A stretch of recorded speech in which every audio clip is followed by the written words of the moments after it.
duhagaze dusome mu butumwa bwiza bwanditswe na Yohana.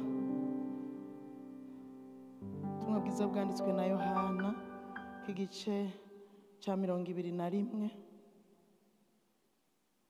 Ndasoma mpereye ku murongo wa mbere. Yohana 21 umurongo wa mbere turashikana ku murongo wa 14. Hanyuma y'ivyo Yesu yiyereka abigishwa ukundi gusha ari ku kiyaga cy'Itiberiya, kandi uburyo yiyerekanye n'ubu. Simoni Petero na Toma ari we hasa bari kumwe na Natanayeli w'Ikana i Galilaya na bene Zebedayo n'abandi bigishwa babiri. Simoni Petero arababwira ati, ndagiye kuroba. Nabo bati, natwe turajana nawe.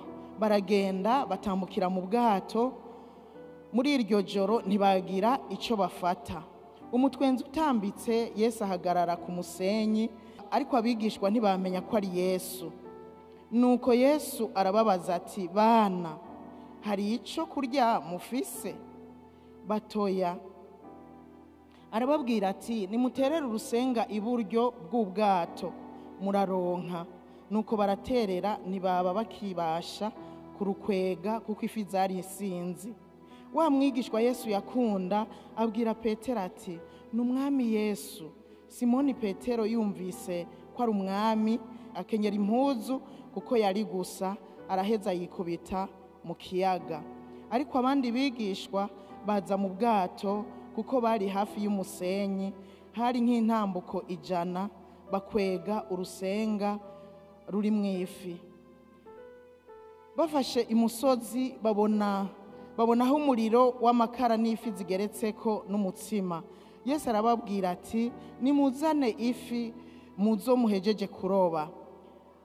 Simoni Petero aja mu bwato akwega urusenga imusozi rwuzuye ifi nini 153, kandi naho zari zingana zityo urusenga ntigwacitse.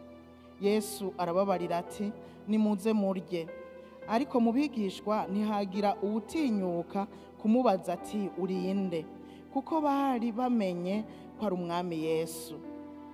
Yesu araza yabira umutsima arawubaha n'ifi nuko. Ubwo bwari ubugira gatatu Yesu yiyereka abigishwa amaze kuzuka mu bapfuye. Umwami Yesu abahezagire, mufate ibyicaro.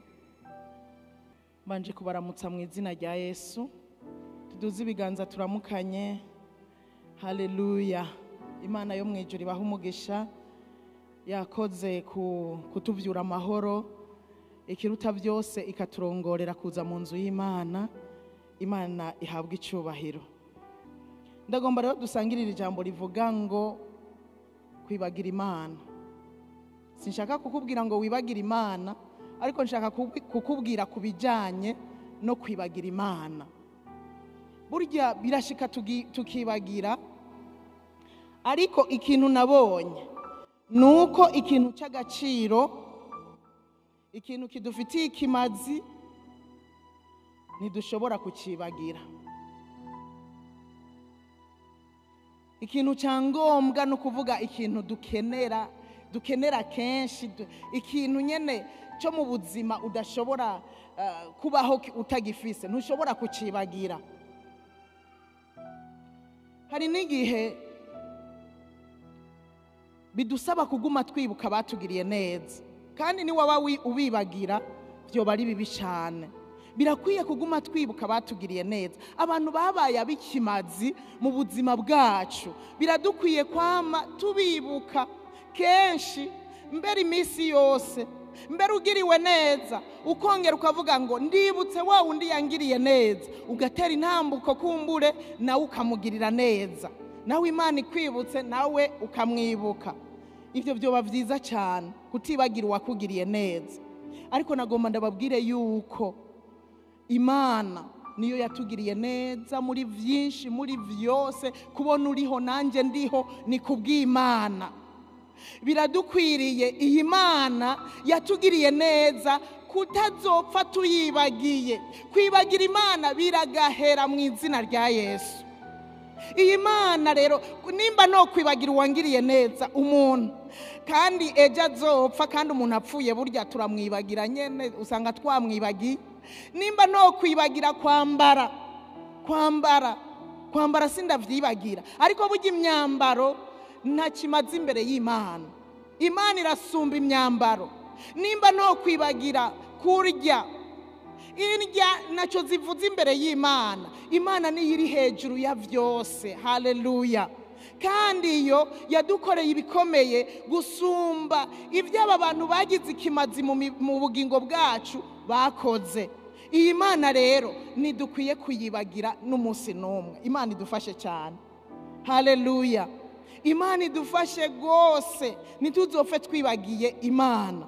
Uyu mwanditsi wa Zaburi y'Ijana umurongo wa 2 aravuga ngo mutima wanje himbaza Uhoraho, niwibagire ibyiza yakugiriye vyose. Uko niko twari dukwiye kuririmba natwe, niko twari dukwiye kubwira imitima yacu. Mutima wanje himbaza Uhoraho, niwibagire ibyiza, ntuzopfe wibagiye ibyiza yakugiriye. Bwira umutima wawe nawe, bwira umutima wawe uti mutima wanje himbaza Uhoraho, uze wamuhimbaza Uhoraho, nuze wibagira ibyiza byose yakugiriye. Haleluya. Imana yacu dukwiye kwama tuyihimbaza, yadukoreye ibikomeye. Mose aributsa Abisirayeli, yabibukije ibintu byinshi Imana yagiye ibakorera, ibitangaza. Yarafashe umwanya mu gitabo cyo gusubira mu byagezwe, agenda bibutsa ibitangaza Imana yakoze bitandukanye. Usomye muri iki gice 8 cyane cyane niho byuzuye, niho biri. Umurongo rero wa 11 uravuga ngo muze mwirinde mwoye kwibagira Uhoraho Imana yanyu. Yari nka gasopo ariko araha Abisirayeli. Hamwe n'ibyo byose ndabibukije yabakoreye, hamwe nuko Imana yabanye namwe muri Egiputa ikabazigamirayo, hamwe nuko Imana yabajabukije ikiyaga gitukura, hamwe nuko Imana yabahaye amazi avuye mu gitandara, hamwe nuko Imana yabahaye mana n'ibindi. Arabongera akarababwira ngo muze mwirinde kubw'ibyo byose Imana yabakoreye, muze mwirinde kwibagira Uhoraho Imana yanyu, mukareka kwitondera ibyagezwe byiwe n'amateka yiwe ashinzwe n'amabwirizwa yiwe, ibyo mbageze uyu munsi. Arabihanikiririza, yabanje kubibibutsa ariko acarabihanikiririza. Nimuze mwibagire, ndabasabye, nimuze mwibagire Uhoraho Imana yanyu. Kwibagira Imana ni ikintu kibi cyane, kuko yatabayo nituba turiho. Dusubiye inyuma tukiyumvira ibyo Imana yagiye irakora mu buzima bwacu, ni byinshi cyane, birakomeye gose. Usomye ku murongo wa 19 hanyene mu gice 8 aravuga ngo ariko nimwibagira Uhoraho Imana yanyu, mugakurikira izindi mana mukazisaba mukazisenga, uyu munsi ndababuriye yuko mutazobura guhona. Nk'uko Uhoraho agenda arandura amahanga imbere yanyu, niko namwe muzoranduka, kuko muzoba mwanse kumvira ijwi ry'Uhoraho Imana yanyu.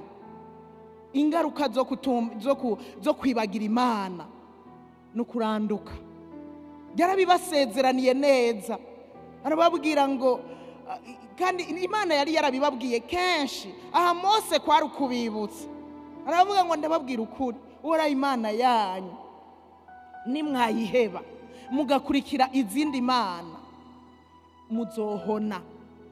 Nk'uko yagiye irandura amahanga imbere yanyu, burya Uhoraho yagiye arandura amahanga imbere y'Abisirayeli kubera batamwubaha, batamwumvira, batamushira ku mutima, basenga ibigirwamana. Nabarababwira ati namwebwe umunsi mwumva ko mukanyibagira muzohona, nzobarandura nk'uko naranduye ayandi mahanga imbere yanyu. Erega si ukubera babarusha ubwiza, si ukubera hari icyo bari baratanze, oya, ni ukubera Imana yari yarabakunze hanyuma ibasaba kwitondera ibyagezwe byayo. Kandi igihe cyose abisirayeli bitondeye ibyagezwe by'Uhoraho baramererwa neza, baba banesha, bagira amahoro, bagiye mu rugamba bagira intsinzi. Imana ikarandura abansi babo bariko bararorera, bagataha banezerewe, bagataha baguwe neza.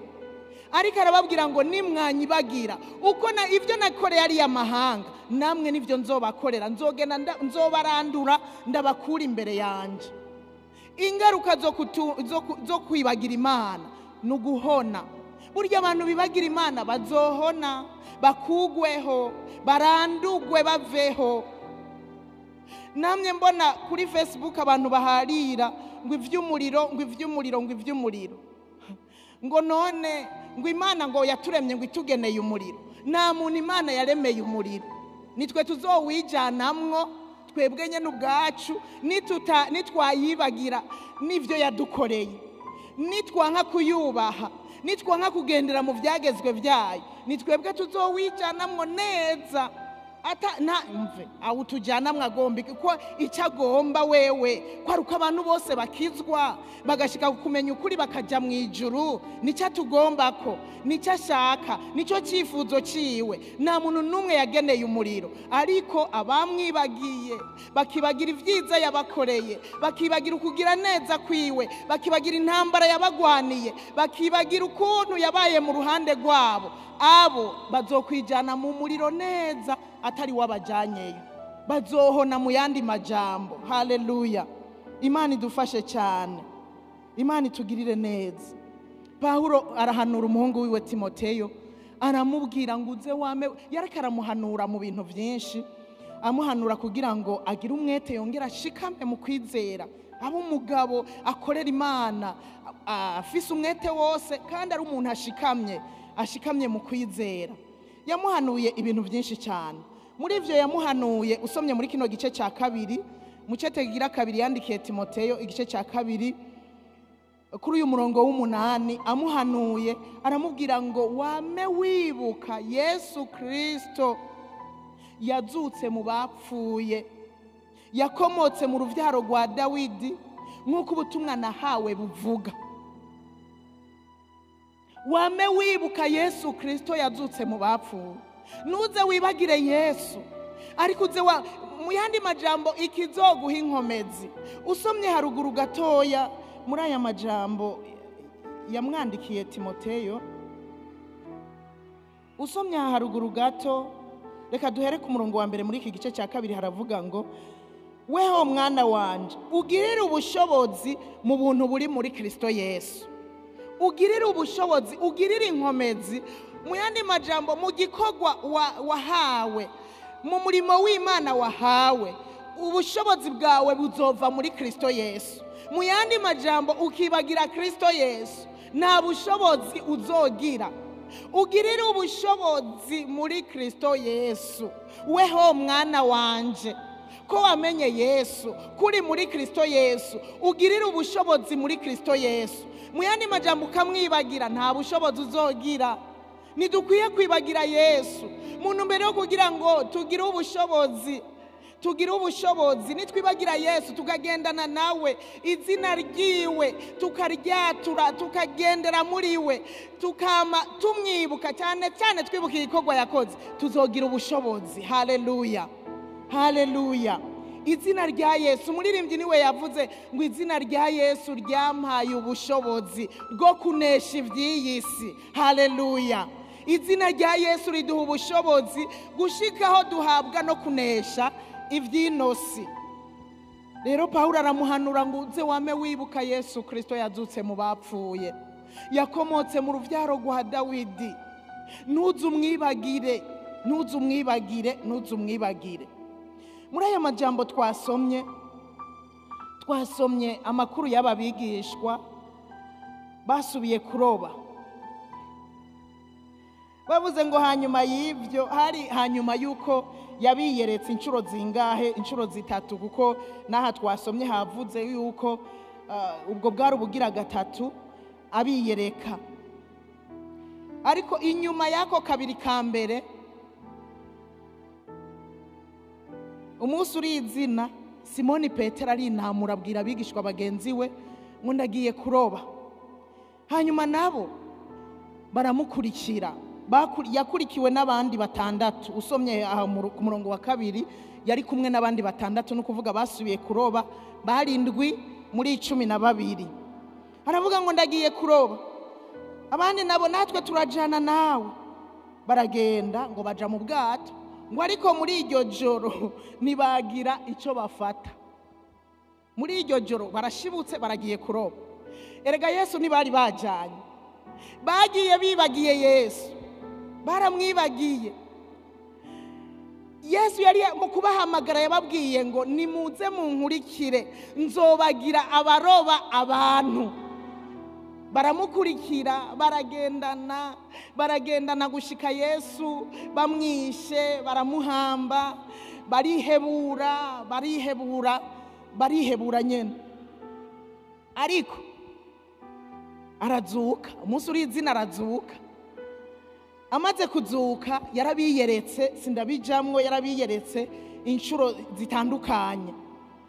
Hanyuma arabiyereka kabiri kose, ariko Simoni afatwa n'impwemu yo kumva yosubira kuroba, afatwa n'impwemu yo gusubira muri kakazi. Ngira yibutse madamu sindabizi n'abana sinzi uko byagenze, aho yibagiye Yesu yibuka madamu, yibuka ko bakeneye kurya ngira gafi, yibuka abana ko bakeneye kurya gafi sindabizi. Abwira bagenzi we ngo ndagiye kuroba. Nagiye gusanga Petero yari umuntu ari influence,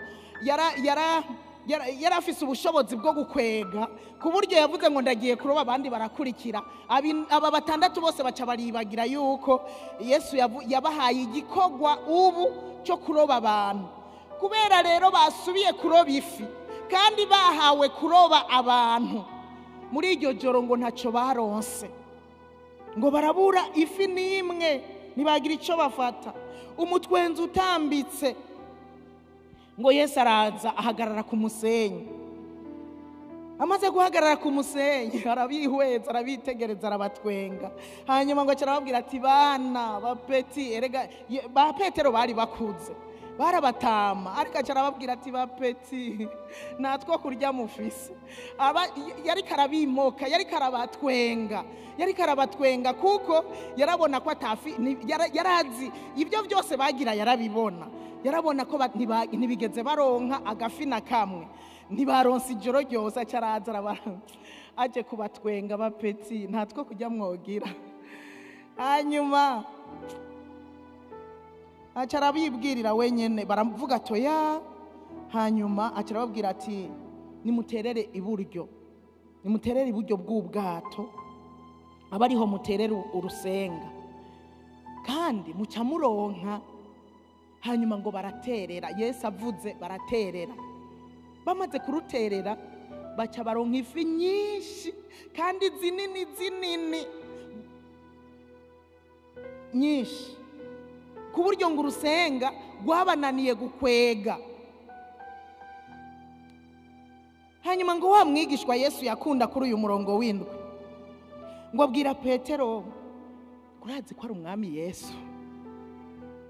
Murazi gahemwe ko bari bamwibagiye, uretse ko bagendanye ijya myaka yose 3, ibaza umuntu mugendanye imyaka 3 ukamwibagira. Uretse ko bagendanye n'iyi myaka 3, yari amaze kubiyerekerega, yari amaze kubiyereka akandi kabiri, kuko umurongo twahereje ko wavuze ngo ubwo bwari ubugira gatatu abiyereka. Yari amaze kubiyereka kuva azutse, yari amaze kubiyereka kabiri, arabiyereka bazi ko yazutse. Byamugoye Petero na bagenzi be basubira kuroba, ariko bari bazi ko Yesu yazutse, bari banamubonye yabiyeretse. Hanyuma araza aho bari, arababwira ngo terera iburyo. Hanyuma nibigera bamumenya, ariko wa mwigishwa Yesu yakunda uwo yari Yohana, niwe yakunda kuryama mu gikiriza ciwe. Aramubwira ngo n'umwami Yesu. Simoni Petero ntiyari yamumenye, avyumvise ngo aca yitwegera kwa gahuzu. Kwibagira Yesu bitwambika amenya,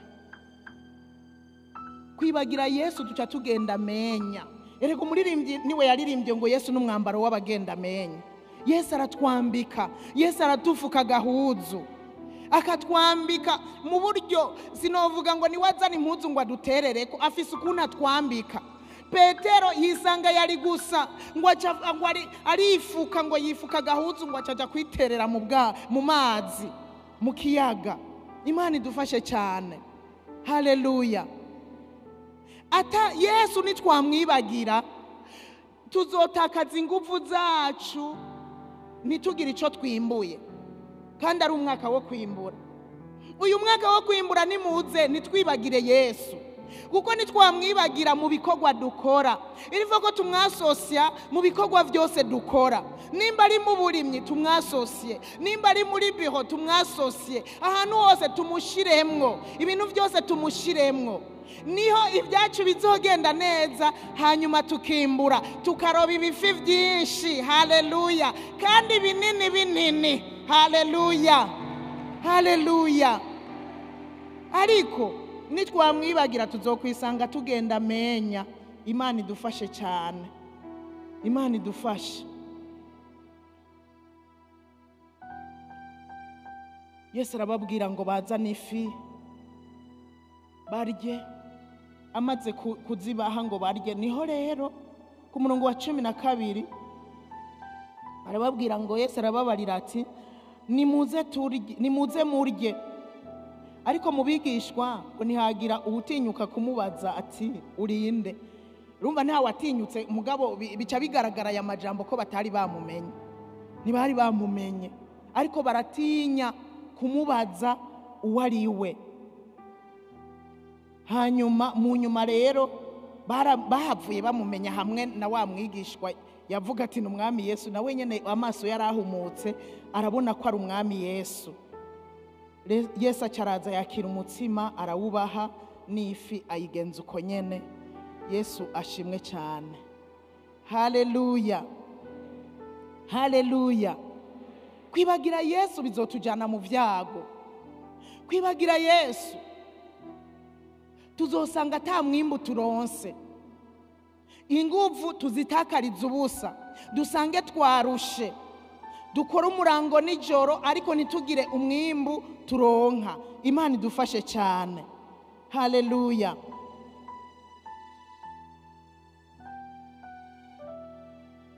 Yeremiya, usomye muri Yeremiya muri kino gice cya kabiri, Yeremiya muri kino gice cya kabiri, muri iki gice cya kabiri ugasoma ku murongo wa 32, haravuga ngo mbega umwigeme yoshobora kwibagira utugenegene twiwe, canke umugeni yo kwibagira umwitwikiro wiwe? Ariko abantu banje banyibagiye iminsi myinshi itoharurwa. Hari mu gihe cy'uwavugishwa n'Imana Yeremiya, abantu bari mu bihe byo kwibagira Imana, bari mu bihe byo kutagendera mu vyagezwe.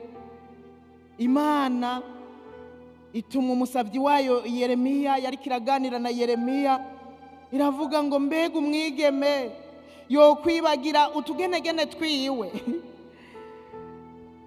adufise, kadusiga utadufise. Uwudufise ni aba yatuguze kugira ngo adushireko. Umwigeme yo kwibagira utugenegene twiwe, uko niko yabajije. Canke umugeni yo kwibagira umwitwikiro wiwe. Erega burya umugeni agizwe n'umwitwikiro. Umwitwikiro, ikanzu n'umwitwikiro. Umwitwikiro utariko hari ikindi bisigura. Hari ikindi bisigura. Ashaka ko yambaye ikanzu yera mugabo atamwitwikiro. Atamwitwikiro uriko rero haba hari ikindi bisigura. None umugeni yiyemera, umugeni azi yuko nyene atangorana, ni gute yo kwibagira umwitwikiro? Ahubwo arawushira ko kugira ngo abantu bose babone ngo ndumugeni, kandi ndumugeni. Nubwo hari igihe nyene reka ndeke kubijamo. reka ndeke kubijamwo, nariko ndavuga ukuntu Imana mu gihe cya Yeremiya yashavuye irababara cyane, ukuntu abantu ngo bayibagiye iminsi myinshi itoharurika. Erega hariho kwibagira Imana no munsi, ejo kumbura ukikubitaga, yo Mana nibagiye Imana, nibagiye Uhoraho, nibagiye nta nakajambo nasomye, nibagiye ibi bintu nariko ndakora, nibiki ibi bintu nariko ndavuga, nibagiye. Erega harya tujya dukora ibintu bibi iyo twibagiye Imana, tujya mu byaha iyo umuntu yibagiye Imana. Nukuri burya twokwama dusoma ijambo ry'Imana, tugendera mu byagezwe. Nukuri ijambo ry'Imana niryo riturinda gucumura, nicyo gituma ngo dukwiye kuribika mu mitima yacu, rice riturinda gucumura. Ariko kubera usanga kenshi tutanasomye, ahandi n'ivyo twasomye tukavyibagira, udusanga twagiye kuvuga ibi, twagiye gukora ibi, ugasanga Imana twayihevye. Hariho rero guheba Imana no munsi, ejo ukikubita agashi ukavuga uti yo ibi bintu ndimwo nibiki, nibagiye Imana by'ukuri, ukikubita agashi ukagaruka ku Mana. Ariko aba bantu bo mu gihe cya Yeremiya, yo Imana yari ibabaye ngo abantu banje baranyibagiye iminsi myinshi itoharurika. Iminsi myinshi nukuvuga nyene itoharurika, niko yavuze, bibagiye Imana. Imana idufashe cyane. Nimba umukobwa atokwibagira uduhereni twiwe, udushenete twiwe, tujya nyene two nimba atokwibagira n'aka make up, nimba umugeni atokwibagira umwitwikiro,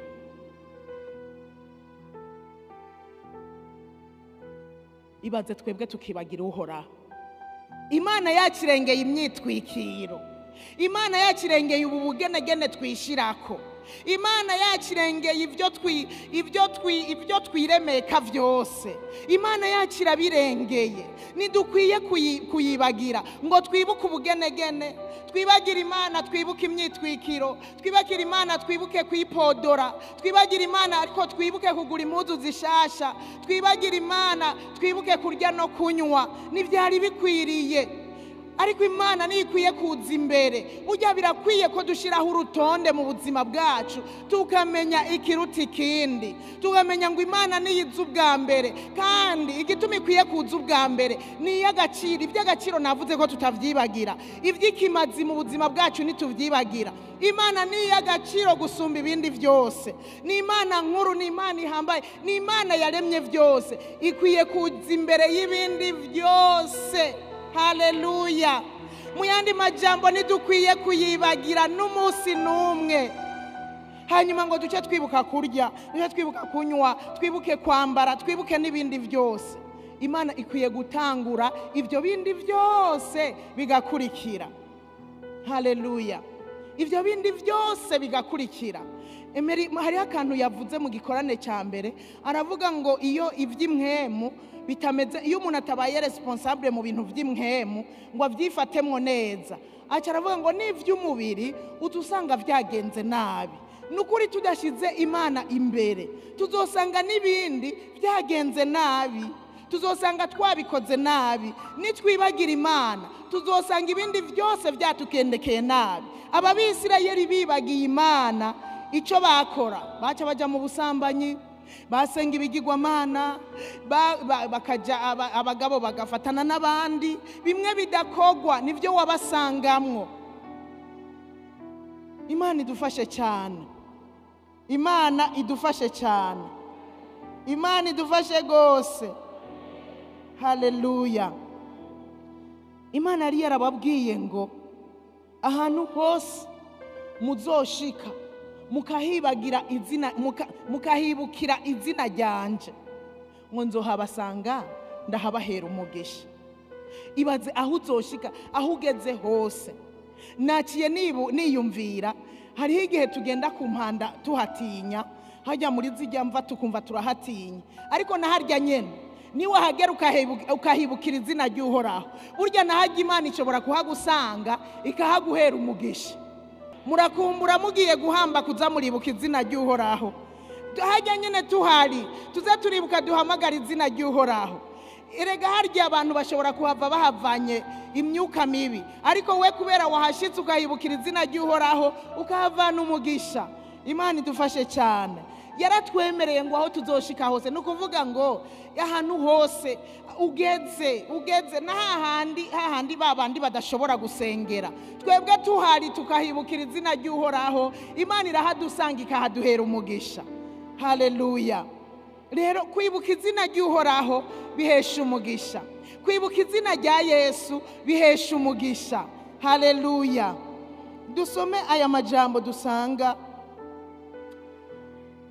kugira ngo ndababwire ikintu twokora kugira ngo nituze twibagira izina rya Yesu.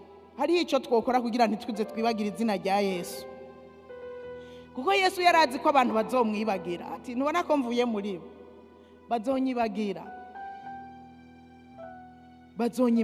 Nicyo gituma Imana yaturungikiye n'umufasha umwitsi ari we Mpwemu Yera, kugira ngo azaratwibutsa. Yesu yasize ababwiye ngo uwo Mpwemu niyaza azobibutsa ibyo nababwiye. Mu yandi majambo muzonyibuka, azobanyibutsa cyabibutsa n'ibyo nababwiye, azobigisha n'ibindi n'ibindi. Ariko rero hari ikintu Yesu yasize abwiye abigishwa bakwiye gukora kugira ngo bazogume bamwibuka. Ni ikintu cyitwa ingaburo yera. Yasize ababwiye ngo bazoze baragira ingaburo yera kugira ngo bamwibuke. Dusome aha muri Luka iki gice cya 22 ku murongo wa 14. Luka 22 haravuga ngo igihe gishitse aricara ngo arye, kandi intumwa nazo zicarana nawe. Arababwira ati kwifuza narifuje cyane gusangira namwe iby'iyi Pasika ntarababazwa. Ndababwire sinzokongera kuyiryako kugeza aho izoshikira mu bwami bw'Imana. Yabira igikombe mu gutanguza ingaburo yera, yabira igikombe agishimira Imana, arababarira ati mwabira iki gikombe mugisangire, kuko mbabwira yuko uhereye none ntazokongera kunywa ku nzabibu kugeza aho ubwami bw'Imana buzozira. Yabira umutsima awushimira Imana, arawumanyagura arawubaha, arababwira ati uyu n'umubiri wanje ubatangiwe, murakora mutya kugira ngo kibe icibutso cyanje. Murakora mutya, murahora mukora mutya kugira ngo kibe icibutso cyanje. N'igikombe kigenza cyo ahejeje kurya arababwira ati iki gikombe ni isezerano risha ryo mu maraso yanje. Ingaburo yera, ameza y'umwami. Ijambo ry'Imana yaratubwiye mu gihe Yesu yari mu minsi ya nyuma ariko arasezera abigishwa biwe, baricaye hamwe kugira ngo basangire ibya Pasika. Arababwira ukuntu yifuje cyane gusangira nabo ibya Pasika atarababazwa, aho se yashaka kubabwira ko igihe ciwe kiri hafi. Ariko arababwira ati burya sinzokongera kurya kuri iyi ngaburo gushika izoshikira mu bwami bwo mu ijuru. Mu yandi majambo ni ubwa nyuma nzosubira kuja ku meza y'umwami ari uko namwe mushitse mu bwami bwo mu ijuru.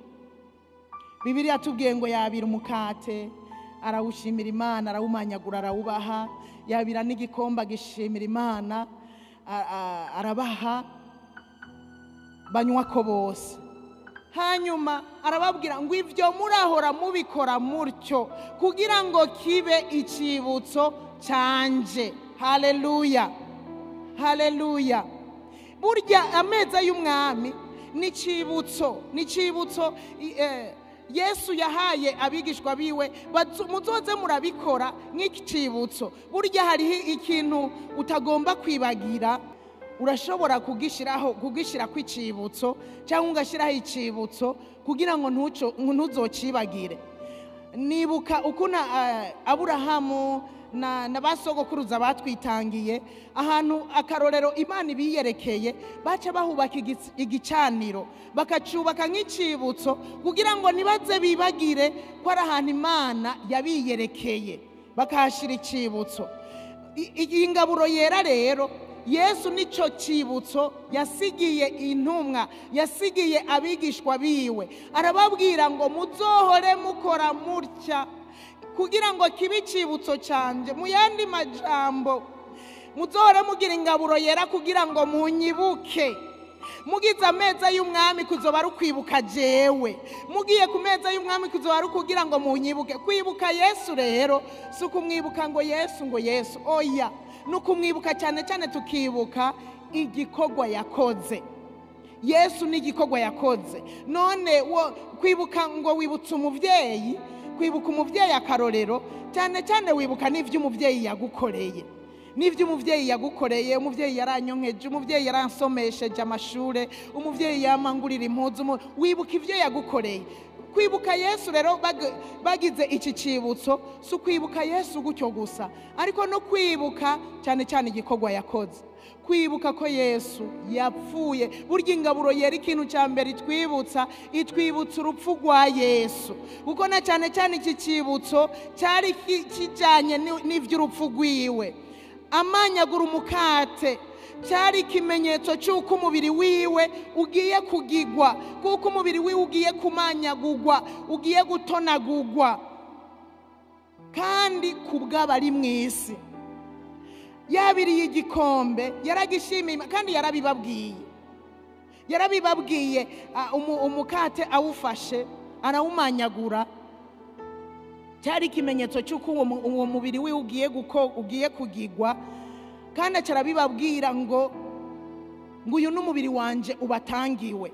Mu yandi majambo, umubiri wanje ugiye kubatangirwa vuba bidatevye, kandi muri uko kubatangirwa uzokubitwa, utonagugwe, ucumitwe, bimwe byose bamugirira umwami Yesu. Hama cyabira n'igikombe, aravuga ngo cyari ikigereranyo cy'amaraso yiwe, amaraso agiye guseseka, amaraso ngo y'isezerano rishasha, atwinjiza mu isezerano rishasha. Haleluya! Amaraso cyari ikigereranyo cy'amaraso agiye kuva kubw'abari mu isi, kubw'ivyaha by'abari mu isi. Haleluya! Ibi rero na Pawulo yaravyibukije abikorinto, ukuntu bakwiye gufatanya nk'amacanke kubahiriza ibijanye n'iki cibutso, ibijanye n'ivy'ameza y'umwami. Arandikira abikorinto muri iki gice cya 11, mu cete cya mbere yandikiye abikorinto muri iki gice cya 11, icya mbere yabandikiye uhereye aha ku murongo wa 17, yandikiye abikorinto ababaye cyane canke abakarira ukuntu bariko baragayisha ivy'ingaburo yera, ukuntu bari bayifashe minenegwe. Nababwiye ngo ikintu utazi agaciro kaco kugifata minenegwe biroroshe. Aba bantu b'ikorinto bariko bafata minenegwe ibijanye n'ivy'ingaburo yera, bapfa uko babigenjeje ngabo ngo nuko iyo mukoranye, ku murongo wa 20, nuko iyo mukoranye burya ni kuba ari ukurya ingaburo y'umwami wacu, kuko mu kurya umuntu wese yisangiza ibyiwe agacura abandi, maze umwe agasonza uwundi akaboregwa. Bariko babikora ukutariko kubera nibatahura agaciro kavyo. Ariko ndagusaba ngo umenye neza yuko icyari cibutso Yesu yadusigiye, kugira ngo igihe cyose tugize ameza y'umwami umwibuke, wibukure urupfu rwiwe. Apana kuza kurya umukate ibintu bisanzwe, kuza kunywa kuri kino gikombe ibintu bisanzwe. Wibuke ukuntu umubiri wiwe wacumiswe, ukuntu umubiri wiwe wakubiswe ugatonagurwa, aho hari kubera jewe nawe. Wibuke umubiri wiwe ukuntu wambitswe ubusa, wibuke ukuntu yambitswe urugori rw'amahwa, wibuke ukuntu yavumwe amate. Kuri aya meza y'umwami ibyo byose urakwiye kubyibuka, uko yagizwe ku bwawe, Ababikorino rero babifata ibisanzwe, bakaza bakanywa, bakarya, bagahaga bamwe, bakima abandi, kubera batatahura agaciro k'iki cibutso. Ivyo ntibikatube ko twebwe iyo tugiye ku meza y'umwami wubahe, wumve mu mutima wawe ko wubashe umwami, kusubiye kwibuka igikorwa Yesu yakoze ku musaraba. Wongere wumve umwubashe gose, wongere wumve umukunze gose, kubw'ico gikorwa yakoze umukunde gose.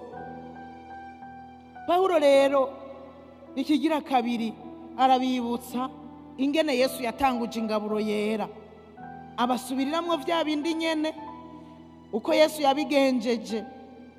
Aravuga ku murongo wa 23 ngo ico nahawe n'umwami wacu arico nabashikirije namwe, ngo yuko umwami Yesu muri rya joro yaguzwemwo yakiriye umutsima, akawushimira Imana, akawumanyagura, akavuga ati uyu n'umubiri wanje ubatangiwe, murahora mugira mutya kugira ngo kibe icibutso canje. Murahora mubikora kugira ngo kibe icibutso canje. N'igikomba kigenzacyo bahejeje kurya, arababwira ati iki gikombe ni isezerano rishasha ryo mu maraso yanje, murahora mugira mutya uko muzokinywerako kugira ngo kibe icibutso canje. Uko murya uwo mutsima kandi uko munywera kuri ico gikombe, muba mumenyekanishije urupfu rw'umwami wacu kugeza aho azozira. Kurya kuri uyu mutsima ukanywera kuri kino gikombe, uba uriko uratangaza urupfu rw'umwami wacu. Uba uriko uravuga ngo ndemera ko Yesu yapfuye kandi yazutse, ndemera ko yapfuye ku bwanje, ndemera ko yasheshe amaraso ku bwanje kugira ngo nozwe ico y'ivyaha. Nibyo uba uriko uratangaza kurya kuri uyu mutsima no kunywera kuri kino gikombe. Nico gituma abantu batavyumva, batabitahura, ushaka wobanza ukabireka, ukabutemera ko Yesu yapfuye urupfu rubi ku bwawe kugira ngo ushobore gukira. Utavyemera ni wewe muntu wosiba kuza kurya kuri uyu mutsima, ukaba utavyemera ko Yesu yapfuye kandi yazutse. Utavyemera ni woza, ariko uvyemera ukavyemezwa mu mutima wawe, uraza ukarya uwo mutsima ukavuga ngo Yesu, ndibuka ko wapfuye ku bwanje, ndibuka ko washeshe amaraso ku bwanje. Haleluya. Somye amajambo bugira kandi nkabona yuko nico Yesu yabasigiye kugira ngo ntibaze bamwibagire. Nabonye umwengo twari kugira ingaburo yera imisi yose. Wamenye ingaburo yera yoba imisi yose kugira ntitumwibagire, ariko kuyigira imisi yose naho byo hava bicika ibisanzwe, byo hava tubimenyera bigacika ibintu bito, bigacika ibintu bisanzwe. Ariko noneho uzoza urashika iri rimwe mu kwezi twebwe tubikora, uzoza urahashika wumva uhafitiye igishika, kandi iri rimwe mu kwezi uca wibuka ko Yesu yapfuye, kuko mu kujya kuri uyu mutsima no kunywera kuri kino gikombe ni ukwibuka urupfu rwa Yesu. Urupfu rwa Yesu rurimwo ubumwe, kuko Yesu yapfiriye abantu bose. Nkunda kuvuga ngo ku meza y'umwami, uje ku meza y'umwami umenye yuko harimo ubufatanye dutegerezwa, kuko ameza y'umwami tuyahurira ko twese atakurobanura, umuntu wese yiteguye. Harimo ubufatanye, ni ukuvuga ngo nca nibuka ukuntu Yesu Yuda burya ntiyamwirukanye. Urazi ko Yuda atamwirukanye? Urazi ko Yesu yashaka yari kubanza kumwirukana Yuda, akabanza akamusohora akamubwira ati genda, ariko yarababwiye ngo muri mwebwe hariho umuntu agira ngure. Bose bibaza ati ni jewe, uwundi ni jewe, uwundi ni jewe. Aca arababwira ngo uwo duhuriza amaboko rimwe mu mubehe, nawe bari bahurijeyo nyene yari Yuda. yuda nawe aja mu bandi ngo none yo bari jewe kandi abizi ko ari we. Ameza y'umwami burya twibutsa ubufatanye bw'abana b'Imana, bisigura ngo mu kujya ku meza y'umwami twibuka ubumwe ko dutegereza gukomeza ubumwe hagati yacu, ubumwe tukajya ku meza y'umwami dutangaza ubumwe, kandi umuntu agasuzuma muri we yuko adafise icyapfa n'uwundi, hanyuma tukabona kwegera ameza y'umwami, ari byo dufata tukavyuzuza, hanyuma tukabona kwegera ameza y'umwami. Imana idufashe cyane. Haleluya, haleluya. Ameza y'umwami ni cibutso, twibuke Yesu ukuntu yitanze tugashobora gukira,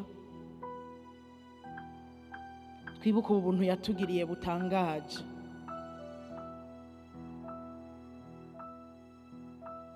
kandi ubu buntu yatugiriye ntitubupfishe ubusa. Hakaba mu gihe kirenganye ushobora kuba warabupfishije ubusa. Gupfisha ubusa ubuntu bw'Imana nukuba warakiriye Yesu, hama ukongera kuba ukabandanya wivayanga, ukabandanya wikorera ibyaha uko ushatse, ubupfishije ubusa ubuntu bw'Imana. Kuko Pawulo yanditse ngo ubuntu bw'Imana butwigisha kwikunkumura icyaha, bukwiye kukwibutsa ahubwo kwikunkumura icyaha. Ubu buntu yatugiriye butwibutse ko tudakwiye kumubabaza, ko tudakwiye kumusubiza ku musaraba, ko tudakwiye gusubira muri vya bindi yabambiwe. Erega yabambiwe bwa busambanyi, yabambiwe ububeshi, yabambiwe inzigo, yabambiwe ishari, yabambiwe ugwango, yabambiwe vya bindi byose, bwa busuma, vya biturire, nivyo yabambiwe, nivyo yabambiwe. Kuja ku meza y'umwami nk'abo uri kuravuga sinzosubira,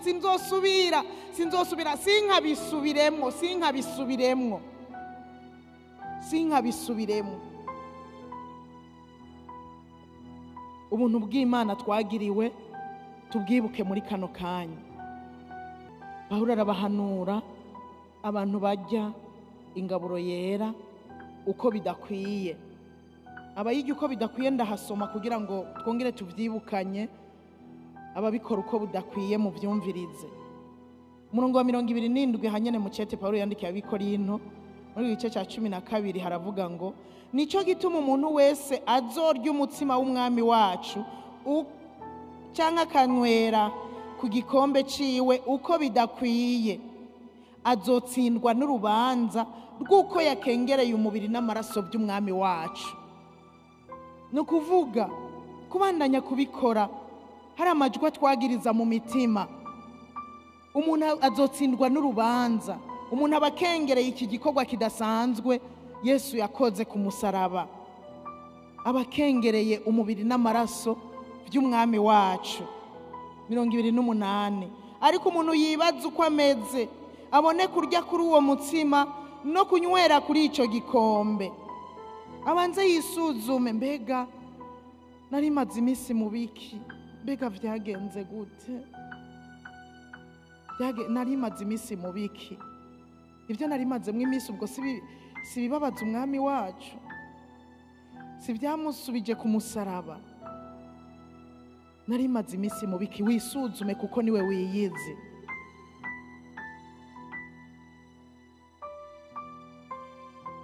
Kuko urya